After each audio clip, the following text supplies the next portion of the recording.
नमस्कार, मैं हूं आपके साथ इश्तियाक अहमद और आप देख रहे हैं न्यूज। रुक करेंगे देश और दुनिया की तमाम खबरों की तरफ। रूस और यूक्रेन युद्ध के 12वें दिन आज पहली बार पीएम नरेंद्र मोदी ने यूक्रेन में चल रहे हालातों को लेकर यूक्रेन के राष्ट्रपति वोलोदिमीर जेलेंस्की से फोन पर बात की है और दोनों के बीच फोन कॉल करीब 35 मिनट तक चली और इस दौरान पीएम ने जेलेंस्की से यूक्रेन में उभरती स्थिति पर चर्चा की और वहीं मिली जानकारी के अनुसार फोन कॉल के दौरान प्रधानमंत्री नरेंद्र मोदी ने रूस और यूक्रेन के बीच जारी सीधी बातचीत की सराहना भी की और वहीं पीएम ने आगे कहा कि यूक्रेन से भारतीय नागरिकों को निकालने में यूक्रेन सरकार द्वारा दी गई सहायता के लिए राष्ट्रपति जेलेंस्की को धन्यवाद भी दिया और वहीं प्रधानमंत्री नरेंद्र मोदी ने सुमी से भारतीय नागरिकों को निकालने के लिए जारी प्रयासों में यूक्रेन सरकार से निरंतर समर्थन भी मांगा और वहीं आपको बता दें कि युद्ध के इस पड़ाव पर आकर पीएम का जेलेंस्की से बात करना काफी अहम माना जा रहा है और वहीं पीएम आज रूस के राष्ट्रपति व्लादिमीर पुतिन से भी बातचीत करेंगे और वहीं रूसी समाचार एजेंसी ने कहा कि रूस के राष्ट्रपति व्लादिमीर पुतिन ने आगे कहा है कि यूक्रेन में रूस के सैन्य अभियान को तभी निलंबित किया जा सकता है जब कीव सैन्य कार्रवाई बंद कर दे और अपने तुर्की समक्ष रेसेप ताइप एर्दोगन के साथ फोन पर बातचीत में मॉस्को की मांगों को पूरा करे और वहीं रूस यूक्रेन के बीच आज 12वां दिन है और वहीं रूस लगातार अपना हमला यूक्रेन पर तेज करता जा रहा है और अब तक यूक्रेन के कई शहर हमले में पूरी तरह तबाह हो चुके और साथ ही सैकड़ों की जान जा चुकी है और वहीं यूक्रेन के राष्ट्रपति जेलेंस्की भी रूस के सामने हार मानने को तैयार नहीं है और रूस यूक्रेन के बीच इस बढ़ते तनाव को देखते हुए अब इजराइल, फ्रांस और तुर्की समझौता कराने की कोशिश में जुटे हुए हैं।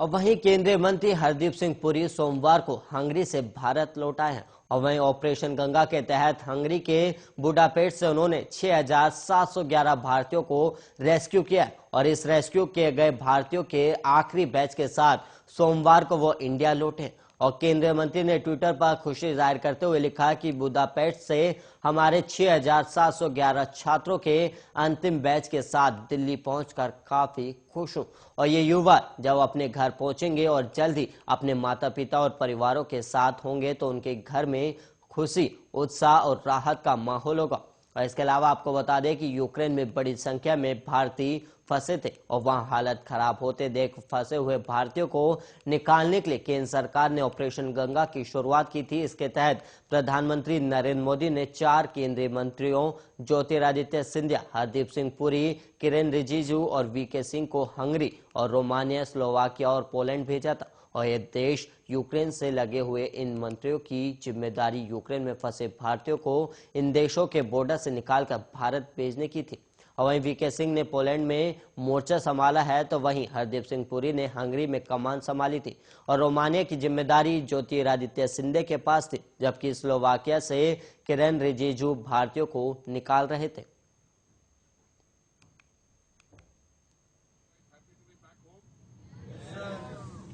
I just want to, on behalf of all of you, first of all thank our crew, the captain, Dilpreet, and all the others. You know, it's been a long journey for them also. Yes, sir. I know you guys have been through a very difficult time, and you are happy to be back home. Let me tell you, we are all delighted that you're back home. Yes, sir. And so, a warm welcome back. I hope you're soon with your families and embrace your loved ones. But I also want to tell you that, you know, I went on the 1st by the 5th flight. Similar aircraft like this was empty to get back. And I've come back after we have successfully brought 6,177 of you back home. And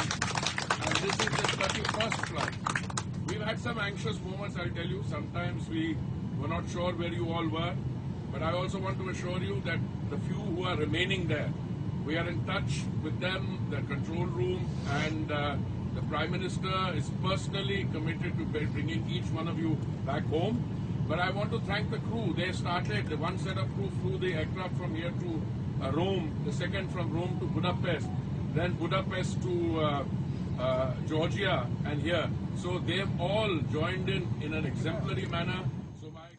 Uttar Pradesh में आज 7वें और आखिरी चरण का मतदान सुबह से जारी है और इसी के साथ यूपी विधानसभा चुनाव 2022 की मतदान प्रक्रिया पूरी तरह संपन्न हो जाएगी और वहीं 10 मार्च को वोटों की गिनती भी होगी, जिसके बाद इस बात पर से भी पर्दा हट जाएगा कि यूपी में इस बार किस पार्टी को जनता ने सबसे ज्यादा वोट देकर सत्ता सौंपी है। बहरहाल उससे पहले कासिमाबाद में आज सुलेदेव भारतीय समाज पार्टी के अध्यक्ष ओम प्रकाश राजभर ने बड़ा दावा किया। दरअसल राजभर ने आज दावा किया है कि गाजीपुर, मऊ, आजमगढ़, अंबेडकर नगर और बलिया में एक भी सीट ने बीजेपी को नहीं मिलने वाली और बीएसपी को भी नहीं मिलेगी और वहीं बनारस में 8 में से 7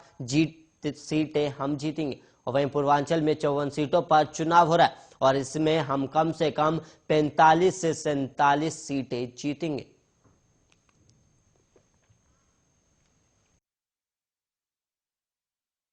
और वहीं उत्तर प्रदेश विधानसभा चुनाव के 7वें और अंतिम चरण का मतदान शुरू हो चुका है और वहीं आपको बता दें कि लगातार मतदान जारी है और यूपी चुनाव के 7वें चरण के लिए प्रदेश की 9 जिलों की 54 सीटों पर मतदान हो रहा है और इस चरण के लिए सुबह 7 बजे से शाम 6 बजे तक मतदान होगा और वहीं पहले चरण से ही सपा ने चुनाव आयोग के सामने शिकायतों की भरमार लगा दी और वहीं आज भी समाजवादी पार्टी ने शिकायत की चंदौली में एक बूथ पर साइकिल निशान वाले बटन पर किसी ने फेविक्विक डाल दिया, जिससे मतदान काफी देर तक बाधित रहा और वहीं समाजवादी पार्टी ने ट्वीट करते हुए चुनाव आयोग से इसकी शिकायत भी की और ट्वीट में लिखा कि चंदौली जिले की मुगल सराय विधानसभा 380 के बूथ संख्या 137 प्राथमिक विद्यालय करवद धौलीपुर में साइकिल के निशान वाले बटन पर किसी ने फेविक्विक लगा दिया और मतदान कार्य पूरी तरह बाधित है। चुनाव आयोग तत्काल इसका संज्ञान ले और वहीं समाजवादी पार्टी ने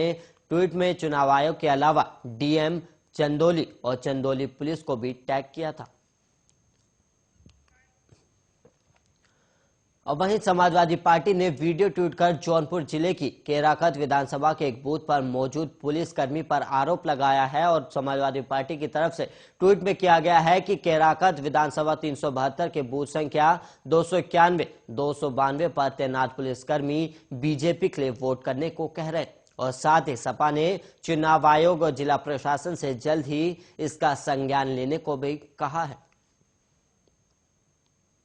समाजवादी पार्टी के राष्ट्रीय अध्यक्ष अखिलेश यादव ने यूपी में 7वें चरण के मतदान के दौरान भारतीय जनता पार्टी की केंद्र सरकार पर बड़ा हमला किया। रूस यूक्रेन में जारी युद्ध के दौरान भारत सरकार द्वारा भारतीयों की निकासी को लेकर यूपी के पूर्व सीएम ने कहा है कि वाराणसी में चुनाव की वजह से ऑपरेशन गंगा नाम दिया गया और वहीं उन्होंने आगे कहा कि केंद्र सरकार न जाने कौन से अंतर्राष्ट्रीय पहचान का दावा करती है और केंद्र सरकार यूक्रेन से भारतीयों को रेस्क्यू करने में असफल रही। अगर उन्होंने भारतीयों को सीधे यूक्रेन से रेस्क्यू किया होता तो मैं इसकी तारीफ करता। और वहीं यूपी चुनाव के संदर्भ में अखिलेश यादव ने कहा कि जनता इस बार डबल इंजन के सरकार की पटरियों को उखाड़ने के लिए पूरी तरह तैयार है और कम से कम 300 सीटें सपा गठबंधन जीतेगी और सपा नेता ने आगे कहा कि समाजवादी पार्टी सरकार बनेगी और वहीं पूर्वांचल को अभूतपूर्व विकास से जोड़ेंगे और पूर्वांचल को मुख्य धारा से जोड़ने के लिए समाजवादी पार्टी पूर्वांचल एक्सप्रेसवे दिया गया है और वो उतना ही बना है जितना समाजवादियों ने बनाया था और अभी भी वो आगे नहीं जोड़ पाए हैं।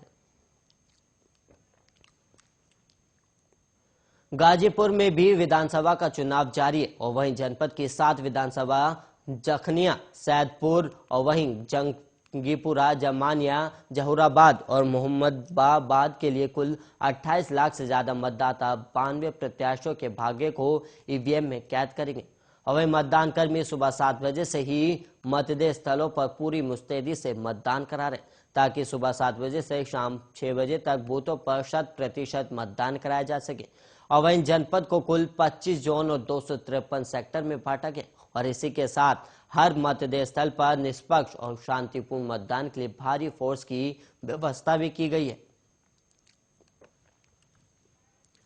और वहीं आज राज्य कर्मचारी संयुक्त परिषद उत्तर प्रदेश शाखा लखीमपुर खीरी का द्विवार्षिक अधिवेशन राज्य कर्मचारी संयुक्त परिषद के प्रांतीय अध्यक्ष आदरणीय सुरेश रावत, महामंत्री अतुल मिश्रा, डॉक्टर वीके सिंह, मंडल अध्यक्ष रविकांत की उपस्थिति में हुआ, जिसमें निम्नलिखित पदाधिकारियों सर्वसम्मत से निर्विरोध निर्वाचित घोषित किए गए और वहीं अध्यक्ष पद के लिए महंत सिंह, मंत्री पद के लिए परमानंद और वरिष्ठ उपाध्यक्ष विजेंद्र सिंह और संप्रेक्षक बनने के सिंह है।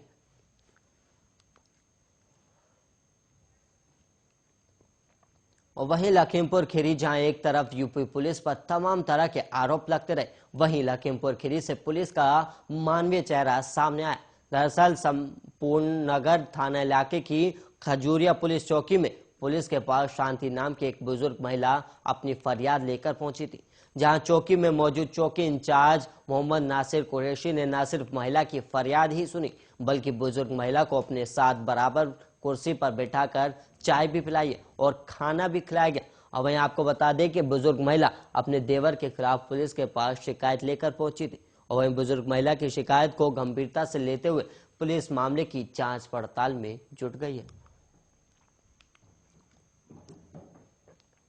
और वहीं यूक्रेन और रूस युद्ध का आज 12वां दिन है और रूस की तरफ से लगातार हमले किए जा रहे हैं। हालांकि यूक्रेन के 4 शहरों में सीज फायर का ऐलान किया गया है और जिन शहरों में सीज फायर की घोषणा की गई है उनमें कीव, खार्किव, सुमी और मारियोपोल शामिल है। और वहीं आपको बता दें कि दोपहर 12:30 बजे से सीज फायर का ऐलान किया गया और फ्रांस के कहने पर रूस की तरफ से ये कदम उठाया गया और सुमी में अभी भी करीब 700 भारतीय फंसे हुए। और सीज फायर के दौरान यूक्रेन में फंसे हुए विदेशी नागरिकों को निकाला जाएगा और इस दौरान रूस की सेना ड्रोन से नजर रखेगी। और गौरतलब है कि रूस की तरफ से सीज फायर का ऐलान ऐसे वक्त पर किया गया है जब दोनों देशों के बीच तीसरे दौर की आज बातचीत होगी। और वहीं रूस लगातार अपना हमला यूक्रेन पर तेज करता जा रहा है। और वहीं आपको बता दें कि अब तक यूक्रेन के कई शहर हमले में पूरी तरह तबाह हो चुके हैं और साथ ही सैकड़ों की जान जा चुकी है। और वहीं यूक्रेन के राष्ट्रपति जेलेंस्की भी रूस के सामने हार मानने को तैयार नहीं है। रूस यूक्रेन के बीच इस बढ़ते तनाव को देखते हुए अब इजराइल, फ्रांस और तुर्की समझौता कराने की कोशिश में जुटे हुए। और इसके अलावा आपको बता दें कि रूस और यूक्रेन आज तीसरे दौर की बातचीत के लिए आमने सामने बैठेंगे और इससे पहले हुई 2 दौर की बातचीत में कोई भी नतीजा नहीं निकला है।